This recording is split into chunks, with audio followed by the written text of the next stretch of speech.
Sumali nga ako ng tournament at halos magsigawan yung mga tao kasi gusto nila akong paggamitin ng Moss Cube.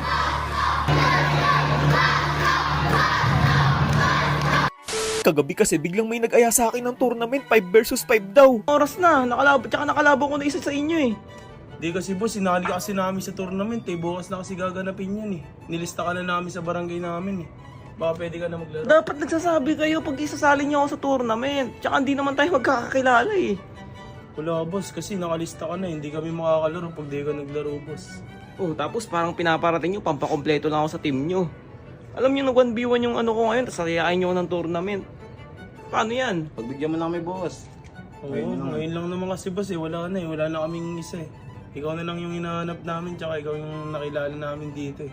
Tournament pa ng 5v5. Paano yan? Pag nakilala nila ako, di baban pa nila yung Moss Cube. Eh wala na, ibang gagamitin. Ano bang role ko sa inyo? Pagkokoren ka na lang namin boss. Oo boss, para hindi ka makilala boss. Yun na lang sana. Pagbigyan mo Sige. na kami boss. Papalitan ako ng IGN. Dapat sa susunod magsasabi kayo. Nung oras na rin, oh. Sige, sige. Guys, bad trip naman. Naisabit pa ako sa tourna. Mapipilitan tuloy ako magpalit ngayon ng IGN. Kasi pag check pa rin yung ginamit ko, guys, matik ibaba nila yung Moss Cube ko kasi alimaw ako gumamit nun eh. Palit tayo IGN, guys. Ano kaya magandang ano? Meron na ako naisip, guys. Ito eh. Si Bat. Yan, si Bat. Kumbaga, guys, yung si Shake, tapos yung Bat, si Bat. Pag Shake plus si Bat. Eh, naisip ko, guys. Sa tingin nyo, okay lang kaya yan? Parang hindi ako masyadong mahalata bukas. Si Bat. Makangas, guys, no? Nakakainis kasi. Gagalingan ko na lang. Bali guys, dito nga pala yung ginanap sa San Francisco General Trias, Cavite. Nakakatuwa kasi sobrang babait ng mga SK dito, inasikaso kami. Napakarami ding sumali sa Mobile Legends tournaments na ito, halos umabot ng 32 teams. Tignan nyo naman guys, ganyang karami yung sasagupain namin. Sa tingin nyo, tatagos kaya kami? Dito kami pinaupo sa unang table at kung makikita nyo yung mga mukha na yan, yan yung magiging kakampi ko mamaya kapag nagralo na. First time ko nga pala sumali sa ganito kalaking tournaments guys, tapos ang laki ng premyo, pakinggan nyo. 1,000 pesos cash. For our first place, you will receive trophy, medals, and 5,000 pesos cash. For our second place, you will receive a trophy. Napakaraming nakakakilala sa akin ditong bata, labis akong natutuwa. Magmo-Moss Cube sana ako dito guys kasi gustong gusto nila akong paggamitin nito. Dadalawang isip ako sa pagkakataong ito guys kung magmo-Moss Cube ba ako kasi malaki yung chance ang manalo. Pero nakinig na lang ako sa sinabi ng aking mga kakampi kasi hindi naman namin napag-usapan na magmo-Moss Cube ako guys eh. Kumbaga parang ako talaga yung core user dito sa aming team. Tsaka ibang iba yung laruan kapag ganitong tournaments kahit pa top global ka, kung yung mga kalaban nyo naman ang mga hero ay nasa meta, naku luging-lugi talaga. Sa kasamaang palad natalo nga pala kami dito sa unang first game namin, sobrang nakakapanlumo. Nice game pa rin sa mga nakalaban namin, sobrang lalakas ninyo. Salamat nga pala sa mga SK chairman ng Barangay San Francisco. Sana tuloy-tuloy pa ang magagandang proyekto ninyo. Grabe guys, wala naman akong order. Bakit may food panda dito? Ito ba nakatira si Jake? Ano ba? Ito ba nakatira si Jake? Shake? Ako po yan. Wala po kayo ng order. Hindi muna lang ito 1v1. 1v1. Pero tapos na kayo mag-deliver. Tapos na. Tara, G. Kinabahan ako guys, kala ko may deliver ako. Wala akong i-deliver Jake pero atira kita ng talo. Sineryoso ko talaga tong nakalaban kong to guys kasi nga ang ginamit niya Nathan tapos naka-vengeance pa. Alam kong mahihirapan ako dyan mamaya kaya kinawawa ko na kaagad nung una. Di ko napigilang tumawa. Mahilig siyang makipagpalagan kasi hawak niya ang kalamangan. Subalit kahit ganon hindi ko man lang siya naisip na atrasan. Yung mga manonood nga halos magsigawan. Damang-dama ko ang kanyang panghihinayang pero may mga bagay ka talagang dapat isaalang-alang. Tulad na lamang nito sa kagustuhan niyang dumepensa, di niya man lang naisip na siya ang mawawala. Nakita kong ginamit niya na yung Winchalant at Vengeance kaya naglakas loob na akong pasukin siya. Igan pa ako Seryoso siya makipagralo guys, talagang hindi lang siguro makapag-focus kasi nga ako yung kalaban niya. Ang mahirap pa niyan, bawat bitaw ko ng sibat tumatama. Hindi niya tuloy alam kung saan siya tutungo at pupunta.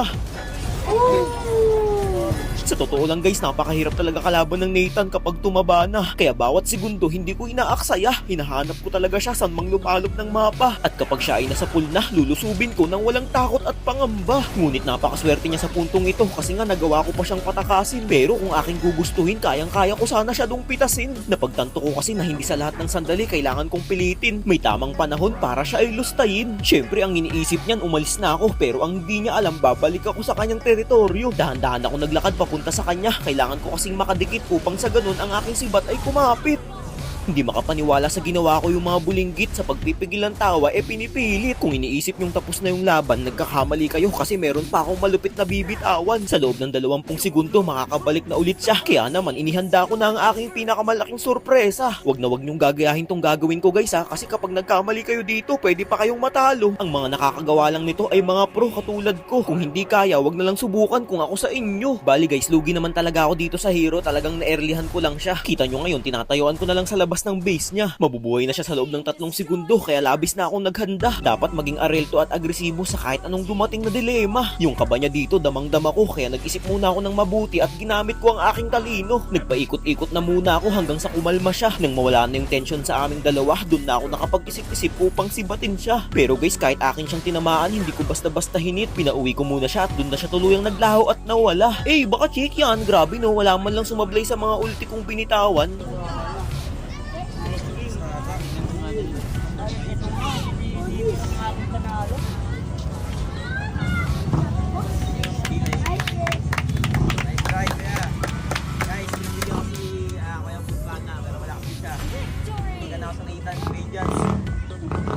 Grabe guys, akala ko normal lang na interview to. So, ayun. Last question. Pwede ba kitang yayain ng 1v1 gamit yung main hero ko sa main hero mo? Parang Melissa versus Moscow. Naman, kaso wala pa akong talo eh. Tingnan natin kung sino mananalo sa Melissa at Moscow niya. Melissa, gats ka wala? Akala ko guys hindi masyadong kagalingan to kasi nga 'di ba kapag babae Angela lang yung alam nila. Pero nagulat ako, napakalupit nito magmelisa. Isipin niyo nakipagsabayan agad nung una. Aray! Ngayon lang ako nagkaroon ng kalaban na babae na dapat hindi pala ako basta-basta nakakampante. Sa maamo niyang mukha ang galawan pala ay matindi. Yung sabayan. Tinatawanan niya na ako agad dyan guys, porque na 2-0 niya na ako. Lumakas na rin ang kanyang loob, biruin niyo, pati sa blue blob ko iniimbidan niya na ako. Ang hindi niya alam, humahanap lang ako ng tamang tiyempo at pagkakataon upang dumikit siya sa bato. Tamang-tama kasi kumagat siya sa aking plano. Huli ka! Dumigit ka sa bato ah. Siguro guys kung lalaki lang siya, inangasan ko na. Sa score niyang to, hindi ko na pinaulit pa. Ay, grabe! Nagkukunwari lang ako tumatawa dyan pero siniseryoso ko na. Pilit na pilit naman halata nyo rin ba? Ramdam niya na rin yun kasi halos hindi na siya lumabas. Lalo na nung nakabuild ako ng winchalat. Naku po, yari ka sa akin ngayon. Gulat! Grabe! Bale nung na-2-0 ko nga pala siya nung early guys, binasa ko lang yung mga galawan nyo nun. Hindi ko pa rin kasi kabisado maging kalaban yung Melissa, kaya nahihirapan din ako nung una ng sobra. Subalit nung nakapako na, lagi na siyang nawawala sa mapa. Mabuti nga kanyo hindi ko ipinatama, kasi kung nagkataon burado na naman talaga siya ng malala. Kinuha ko muna yung blue blood niya dito guys bago kami magdigmaang muli. Hindi ko na sinayang yung mga oras at tsansa kasi sakto namang naglabasan yung mga minions niya.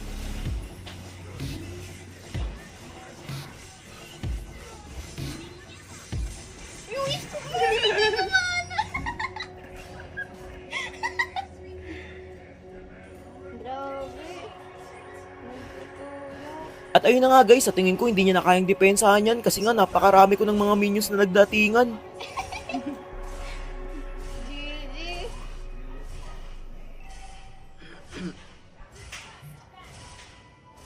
Gagi na indagan! GG! Nice game, nice game. Guys, ang lakas nito kahit babae. Ngayon lang nagkaroon ng babae na nakalaban. Pero kung i-compare sila sa mga dumadayo sa akin, mas malakas to.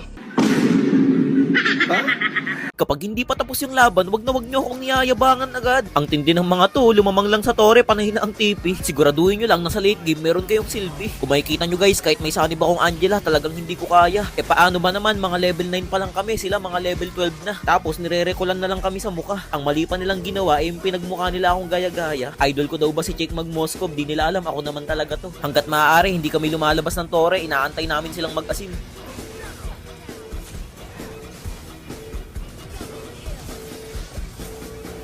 Nung napitas ko yung tatlo dito guys, inaabangan pala ako ng Nolan kanina pa. Nainis ako kasi nagtakbuhan na yung mga kasama ko, di man lang ako tinulungan. Nung malapit na ako mapitas, tsaka sila nagdatingan. Ano ba yan? Ganun-ganun na lang ba yun? Matapos nila akong pakinabangan. Pero ayos lang kasi good trade naman Pag napitas nila yung Nolan, ubos silang lahat. Wipe out talagang malala. Next respawn ng Lord, ako lang mag-isa kumontes. Wala talaga akong maaasahan sa mga kakampi. Nagbaka sakali na akong maaagaw ko to kahit wala namang kasiguraduhan. Nakita ko mag-isa lang yung Nolan kaya agad ko prinikilan. Pero maya-maya yung mga kasama niya biglang naglabasan. Mabibigyan nila ako dyan. Aminado naman ako nagkamali ako, pero tama bang ako'y kanilang pagtawanan? Nakakaasar din minsan yung mga random pero hindi ko na lang pinapatulan. Ipaparanas ko na lang sa kanila mamaya ang kahihiyan. Medyo nag-iingat ako sa part na to kasi bawal ako mapitas. Pag nawala ako, yari na, baka kami matalo. Alam nyo naman, ako na lang yung inaasahan. Hindi muna ako naglalabas kasi lahat naman ng problema palaging may lunas. Di ko ba alam kung bakit sugod pa rin ang sugod yung mga kalaban? Di ba nila nararamdamang lumalamang na kami? Sigurado iyak tong mga tumamaya. Sa ngayon kami muna ang kawawa. Bale 24 na yung score nila, kami 12 pa lang. Kung iisipin nyo, dapat talo na kami no? Pero kilala nyo naman ako, kayang-kaya kong kumambak ng mga ganito. Dito na ako nag-umpisang magseryoso. Panoorin nyo na lang, sana mag-enjoy kayo.